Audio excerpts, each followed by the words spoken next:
Saúde e bem-estar. Viva de forma saudável e agradável. Realização Grande FM.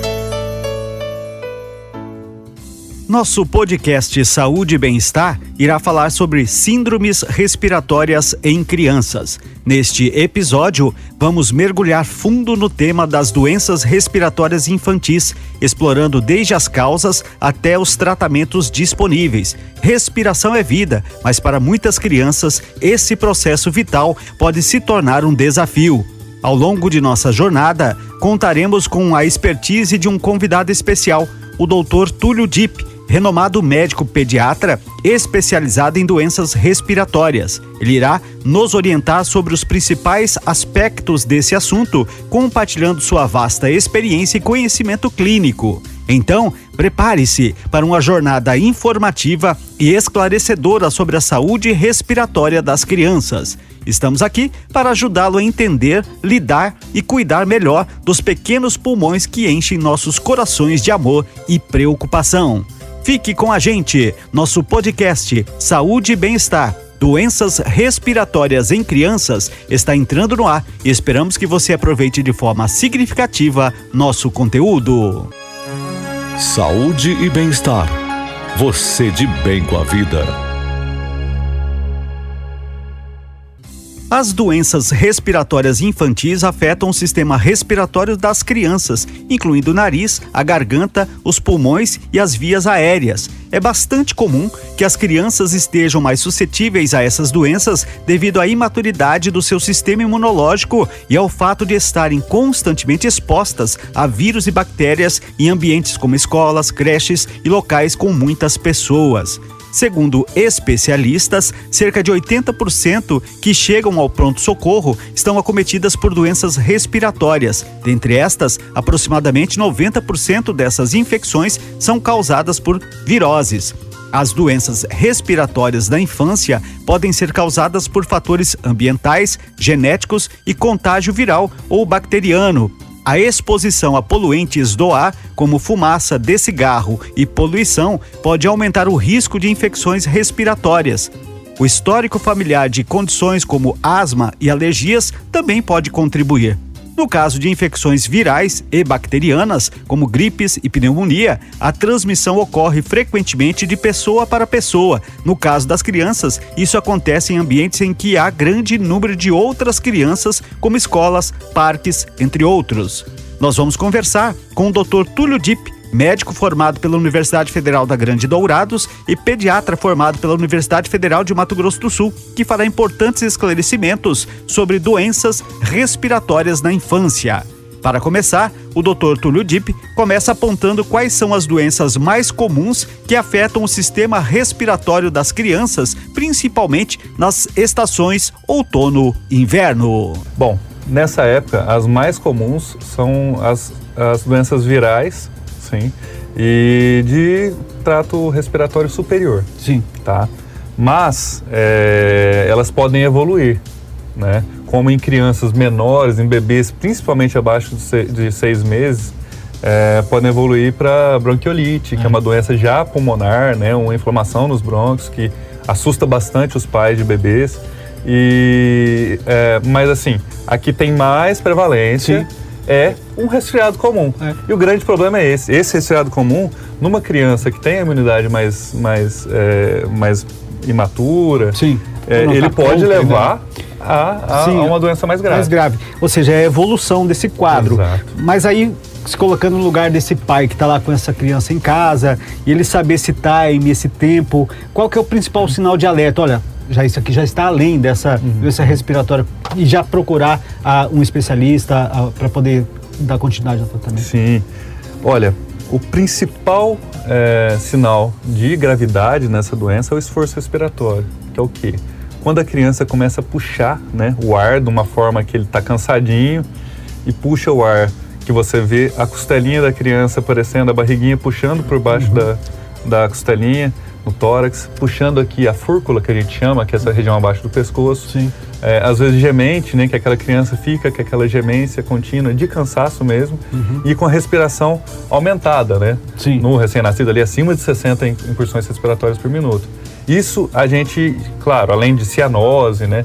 Então, apareceu esse sintoma, levar na hora para o pronto-socorro, levar para a UPA, porque essa criança precisa ser avaliada e precisa ter atendimento naquele momento. Sim. Mas a gente não pode esperar também chegar nisso tudo, tá? Assim que você vê que a criança, que o pai perceber que a criança está tossindo muito, está com muita secreção, né? O narizinho escorrendo, uma tossezinha mais leve, tudo bem.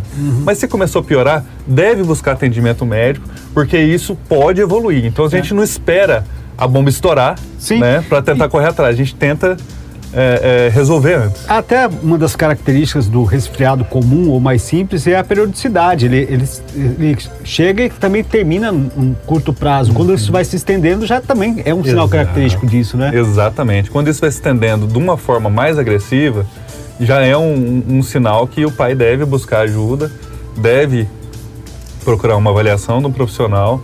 Por vezes, não tem muito o que se fazer nesse primeiro momento, porque o resfriado é viral. Às vezes o pai chega, eu quero um antibiótico para tratar meu filho, porque esse tá doente já faz tempo. E não é. Porque vírus não se trata com antibiótico. Antibiótico em excesso acaba levando a resistência, vários outros problemas. Então a gente tem que tomar cuidado com esse manejo. Vou passar corticoide. Corticoide tem outros efeitos colaterais, né? É um anti-inflamatório esteroidal que tem ação no sistema hormonal até, então a gente tem que tomar cuidado com esse tipo de tratamento, certo? E até nesse sentido, até porque a gente falou da questão lá de se a criança não está completamente formada, a questão da sua imunidade, quando você entra com um tratamento de repente muito agressivo, você exatamente de repente você resolve um problema e cria outro maior nessa criança que depois vai demorar para ser diagnosticado. E aí eu lhe pergunto então, qual que é a melhor abordagem então em termos de tratamento nesse sentido? Primeiro um diagnóstico para talvez saber esse estágio, e a partir daí se traça o plano que vai ser o combate a esse vírus, né? Exatamente, o tratamento ele vai de acordo com a necessidade. O que a gente tem que sempre primar é por não passar, como eu digo, dar um tiro de canhão no mosquito. Então assim, a gente não vai passar um antibiótico nesse caso, por uma doença viral. A gente não vai fazer uma internação, às vezes necessária, no paciente que não tem necessidade, que não tem sinais de internação. A gente deve seguir os protocolos são claros. Mas é difícil da gente conseguir, às vezes até acalmar ali os pais na hora. Então a gente tem que ter bastante esse cuidado da abordagem, explicar os sinais de piora. E assim, o principal fator que ajuda as crianças nesse momento é a hidratação de via aérea. Sim.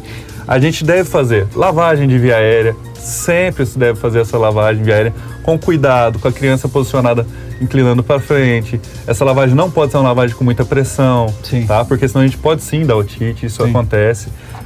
A gente deve fazer inalação só com soro, tá?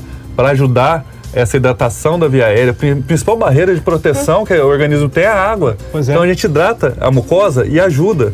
Além do que a gente usa umidificador em ambiente muito seco. Agora vai entrar num período muito seco. Apesar de ter chovido, vai entrar num período muito seco. E esse período muito seco piora muito as doenças respiratórias. Os sintomas da maior parte de todas essas doenças e de várias outras que afetam o trato respiratório podem ser muito parecidos. Mas como diferenciar, por exemplo, uma gripe ou um resfriado comum de algo mais grave, como a bronquiolite ou até pneumonia, que em certos casos precisa de atendimento urgente?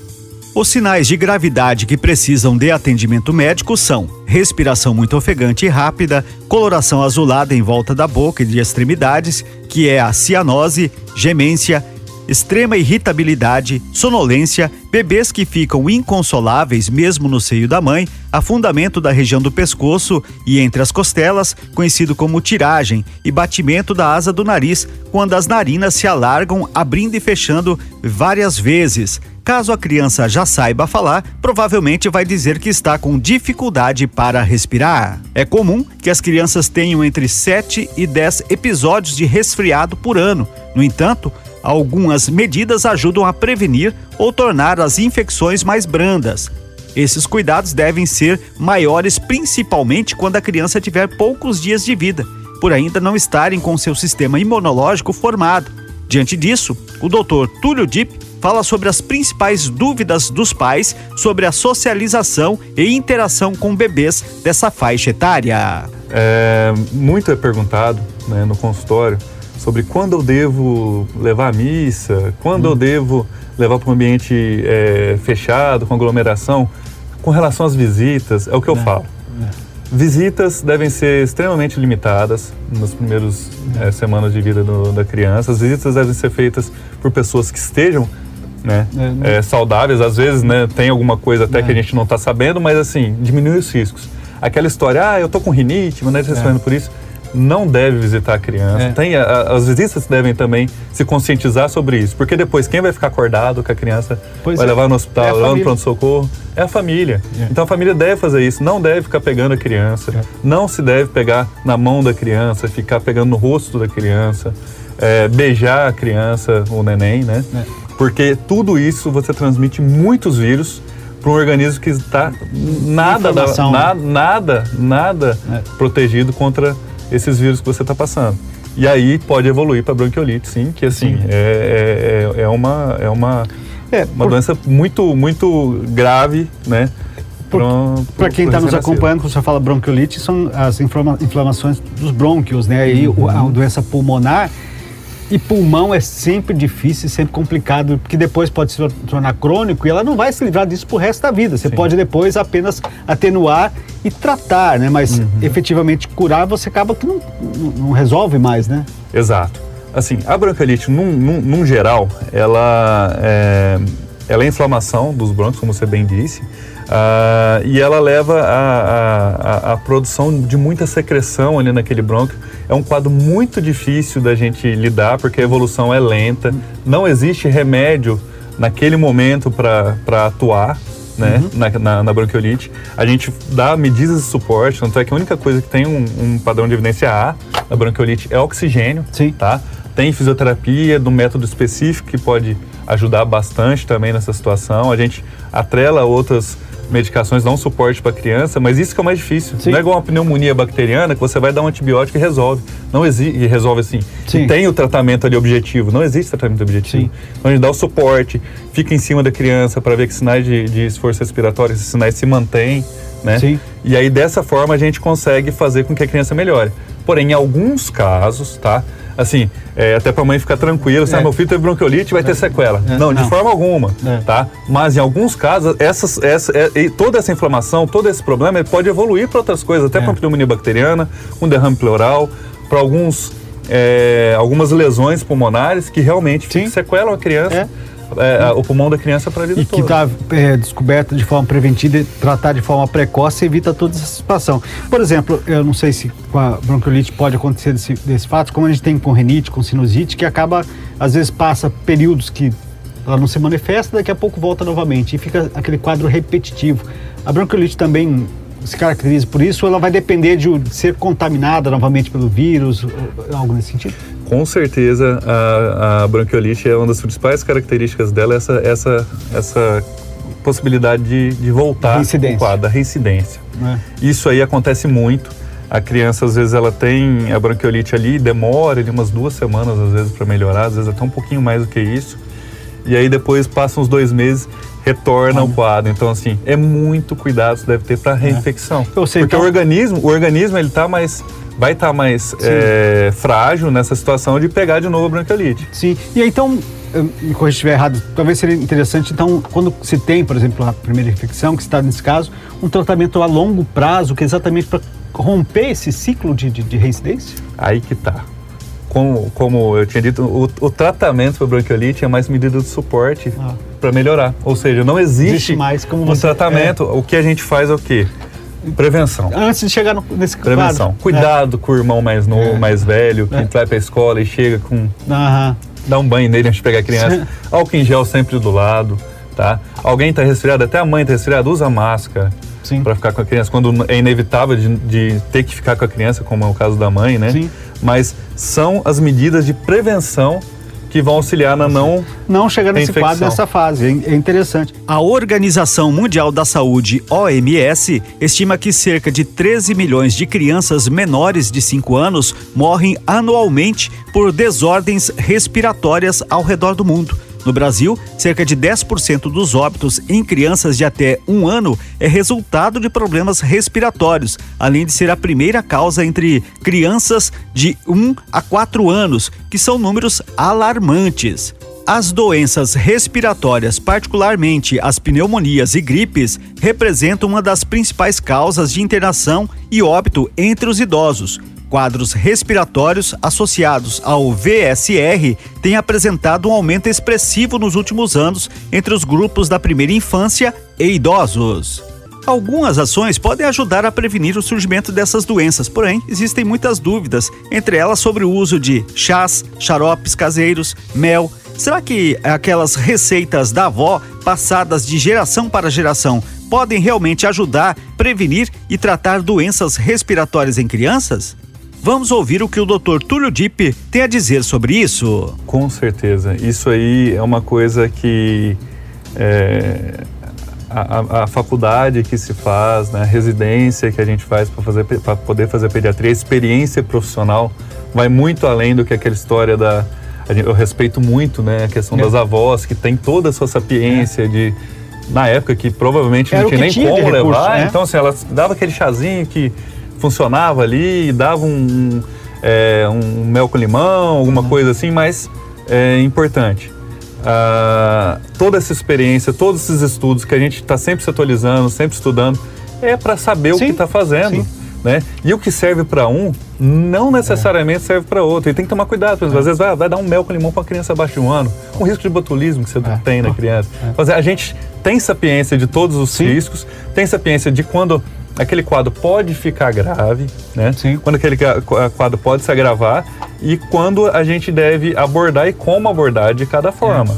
Né? Então, assim, a gente deve respeitar, com certeza, toda essa sapiência da cultura popular, porque não se criou do nada isso. Porém, a gente tem que tomar cuidado no que vai administrar no seu tempo também, né, doutor? Porque se a gente pensar a própria evolução dos vírus, aquilo que a gente tinha em termos de vírus há 30 anos atrás, hoje, ele vai passando por mutações e evoluções que vão tornando ele cada vez mais agressivo. Então, ou seja, talvez por isso lá naquela época funcionava esses remédios. E não estou dizendo que, de repente, ele até ajude no sentido de colaborar com outro tratamento que está sendo feito com um profissional.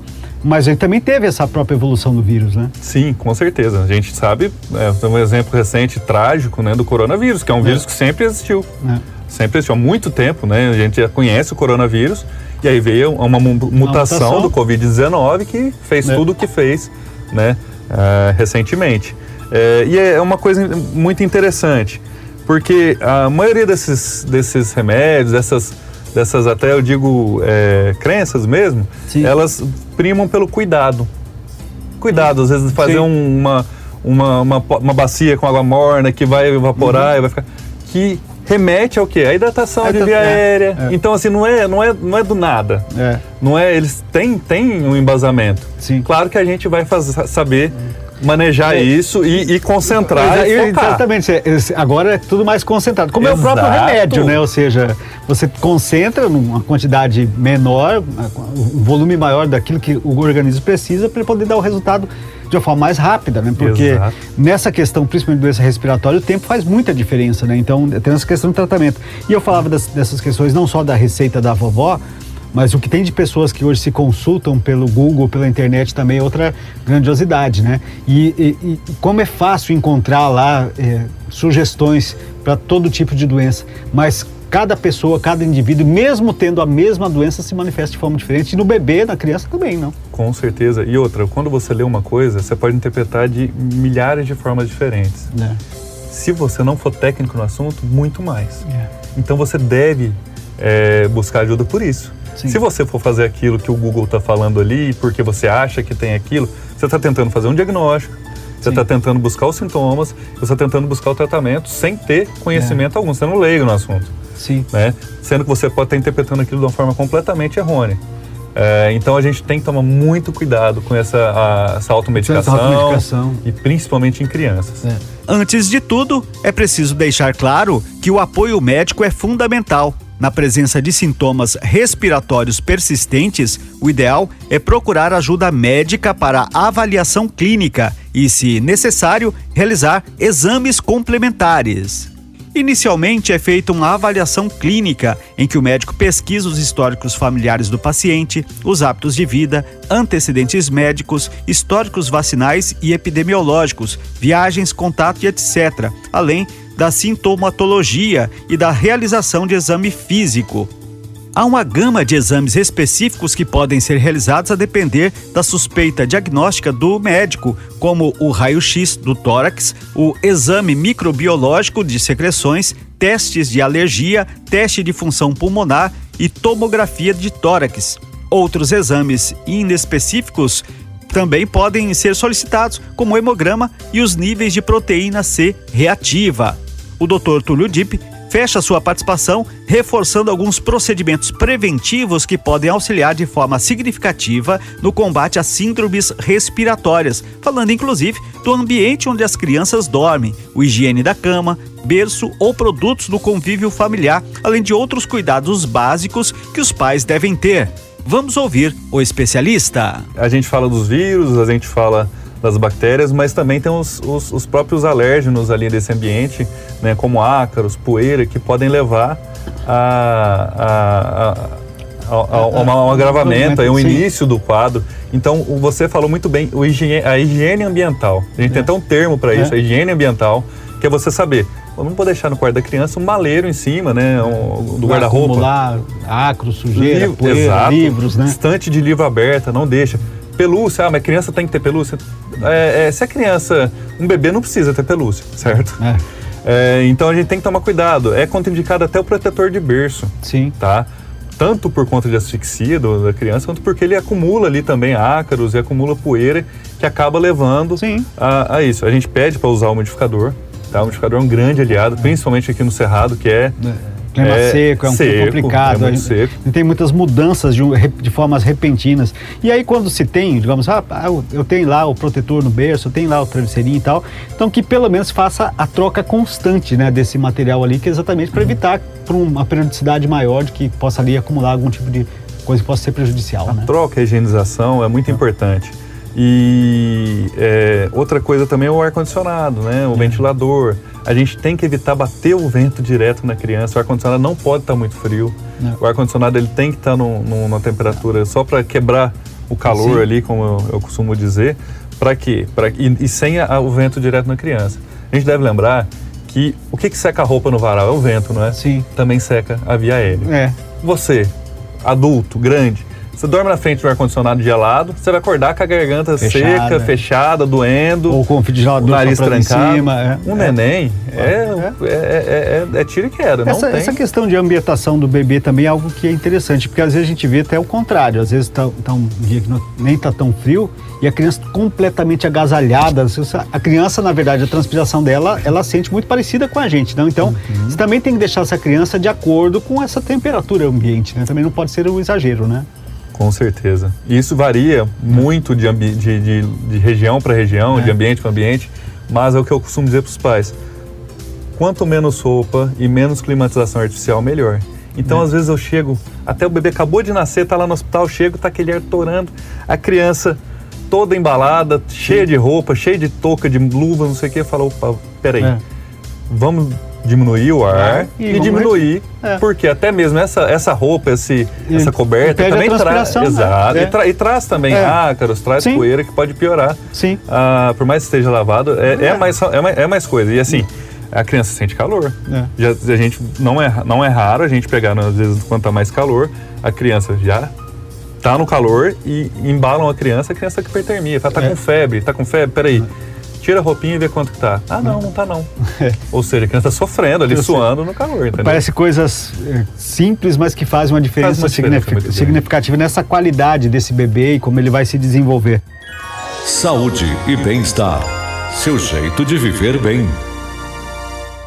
Como foi dito no início desse podcast, as doenças respiratórias estão presentes em nossas vidas durante todo o ano. Contudo, alguns períodos oferecem condições que facilitam a proliferação de vírus, bactérias e outros agentes que podem acometer o sistema respiratório. É fato que há um aumento na incidência de doenças respiratórias em épocas de baixas temperaturas, por exemplo.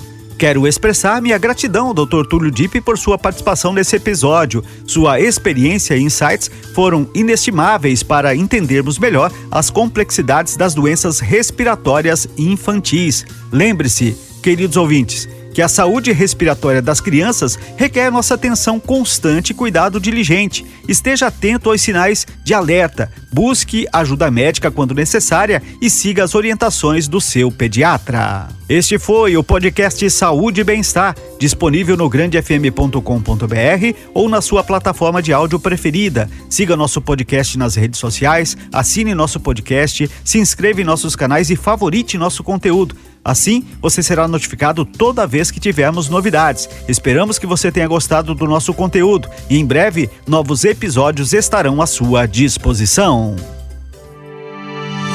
Você conferiu Saúde e Bem-Estar. Seu corpo e sua mente muito mais saudáveis. Uma realização da Grande FM.